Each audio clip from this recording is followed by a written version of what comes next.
Let's begin this episode with our random guess question.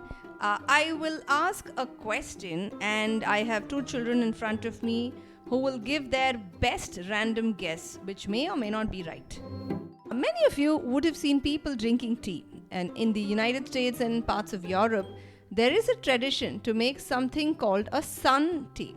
So, where you take a glass of water, you add some tea leaves, and you leave it out in the sun for a couple of hours, and this is called a sun tea. So, now my question is, once the tea is ready under the sun's warm light, what do most people do with it next? Drink it would be the most obvious. Obviously obvious.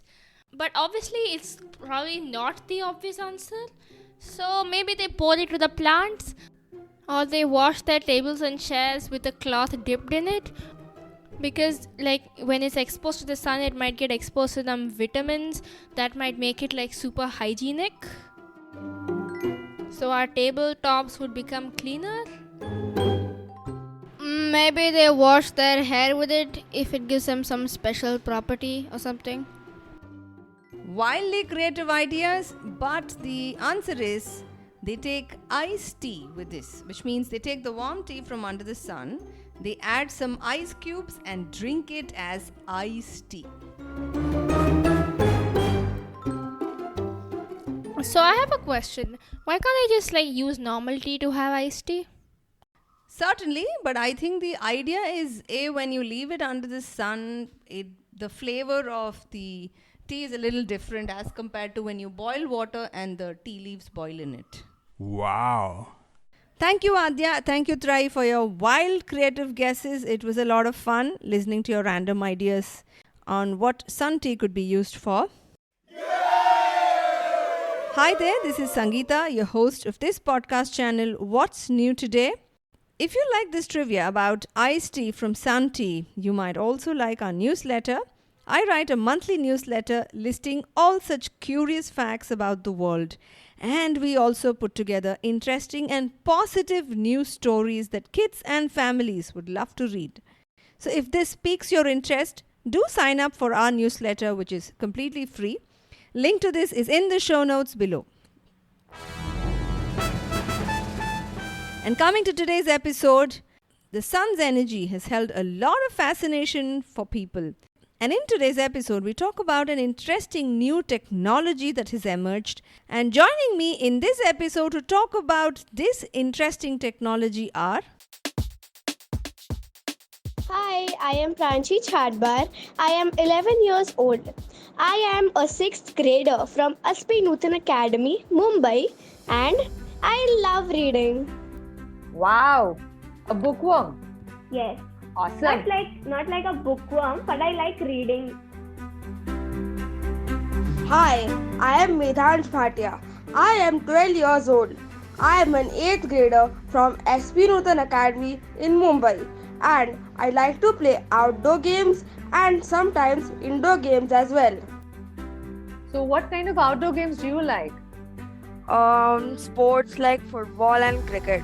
Do you play them at a very serious level, or do you just enjoy playing? Enjoy for fun. Awesome. Can each one of you go ahead and make two statements about your own self? One of them is true and one of them is false. And I will try and guess which of them is true and which of them is false about you. I'm hoping that I'll get to know you better, and maybe our listeners also will get to know you a little better. Pranshi, would you like to go start? Yes. I really like listening to What's New Today podcast. And my second statement is I don't like playing badminton. So that was heavily loaded, and I sincerely hope you love listening to What's New Today podcast. So I'm going to guess the second one is false. Yes, you were absolutely right. Thank you so much, Pranshi, for such free marketing for our podcast. Medhansh, what are your two statements? I like to play sports along with my friends, and the second statement is that whenever I go to play, I play seriously like a normal footballer who plays matches. Okay, so because you told me earlier that you love playing for fun, both cricket and football, again, I'm going to guess your second statement is false. Yeah. Awesome. Great.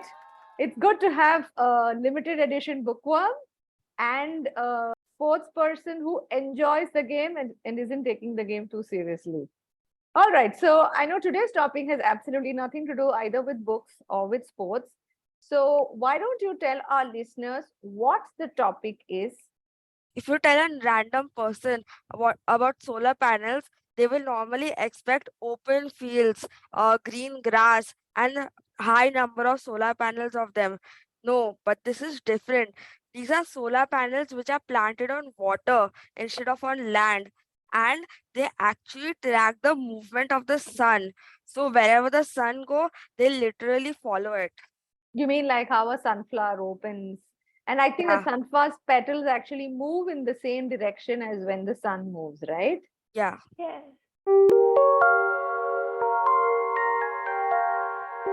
Wow, wonderful. So floating solar panels are a new type of solar panels that were introduced recently. They are planted on top of water and they float. There are anchor points on the water which are connected with two ropes. They go to 20 feet under the water and they hold the solar panels in place. Oh, like you know how a ship drops anchor. And it Yes, the anchor also, it is an anchor point on the land. It is connected to the land also. oh, so it's not too far out into a water body. Yes, it is like near the coast, not too far away. I also read about this topic as a preparation for today's podcast recording. So I definitely did find the idea of easing up land space and using a little bit of the water surfaces for us to get some renewable energy. It sounds very interesting, but I'm not very sure if I completely like this idea. So for example, in my head, if I go to a beach and I want to play in the ocean, or I want to go and play in the waves, I am not very sure if I want to have a lot of floating solar panels not very far from the coast. Would you be excited to see something like that? No, but they're actually not They put are on not, seas yes, because not near the beaches. the waves of the water might destroy them, and they are very expensive. They are placed on lakes and dams where the water is most expectedly not moving. Oh, that's a relief to know. So no beaches will contain floating solar panels. No. No, So this is really interesting to hear.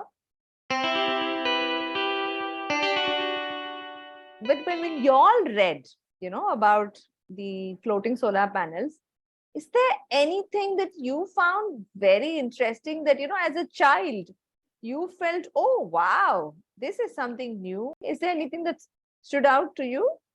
Yeah, when I saw that they are put on water, I expected it to be written that water might be wasted to this. But when I saw that floating solar panels are expected to save more than 106 cubic meters of water per year. Wow! Wow! How does a floating solar panel save water? floating So solar panels reduce the temperature of water, and of course, high temperature leads to sea water evaporation. Solar panels cool down the water, and the water also cools down the solar panels. Wow. Okay. That's what stood out to you as something yeah. very interesting and counterintuitive, perhaps, right?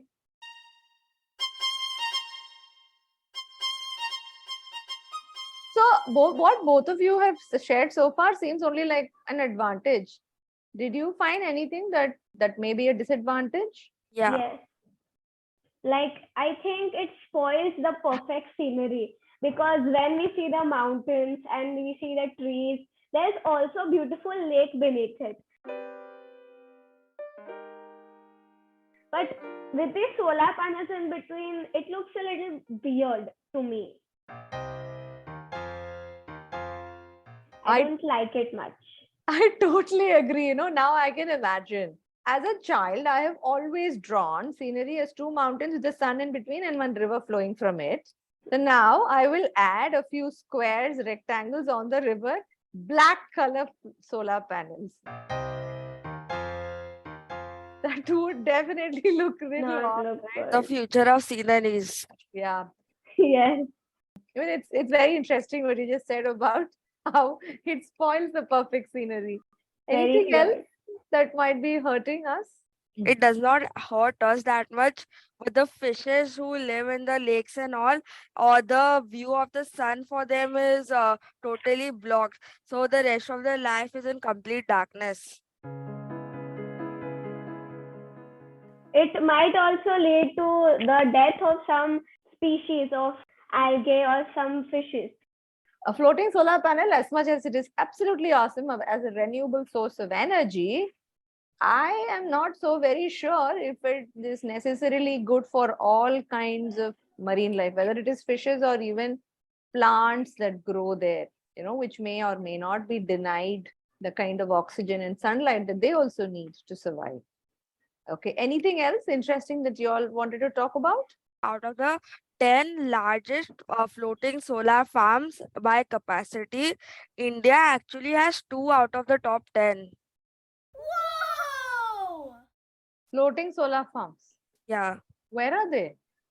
They are in one is in north, I think, and the other one is in south. Yes. Acha. One is in Tamil, no. What is Tamil that? Nadu. Yes, Tamil Nadu, and the other one is about to be the biggest solar farm in the, In the world. world. It is in Madhya Pradesh. And it is still under It construction. is I'm curious on on which water body are these on? the Madhya Pradesh one is on Narmada River, Oh, and interesting. it will produce 600 megawatts. Oh, very interesting. I didn't know this.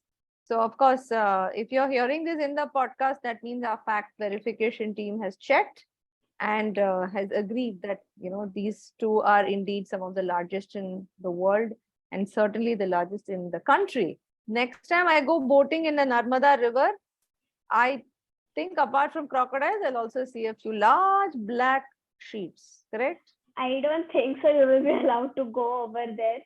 Oh, with binoculars I can see. Yes. The Maybe. first floating solar farm was made in Netherlands, and it was named Proteus after the Yes. Greek sea god. Greek god. Wow. Which brings us to another interesting part of this episode, which is quiz time. So I'll ask you a few questions based on what we spoke so far, so that it gives our listeners an opportunity to check if they've really paid attention. Or shall we help our listeners test themselves? Help Sure, them. absolutely. Yeah, okay. But before I ask you those questions, I just wanted to check, would either one of you want to ask me questions based on what we've discussed rather than me asking you? I think I want to ask you one question. Because Ina, the last one. last episode I heard, it was very fun to ask you questions. Okay, I am glad. Okay, let's do it the fun way. Pranshi, why don't you get started? In India, where is the biggest floating solar farm situated? Well, either it's the one in the Narmada River or it's the one near Tamil Nadu. You are 50% right. Okay, let me give this another shot. It is the one in Tamil Nadu. No, No. it is the one in Madhya Pradesh, Oh, Narmada River. oops, I wasn't paying attention properly. I think I was dreaming about the crocodiles in Narmada River that I Yes. can't. Voting. Right. The boating, yeah, right. Okay, Medhansh, do you want to ask me the second Yeah. question? Okay. Where was the first solar farm made in? Oh, And that what was it named?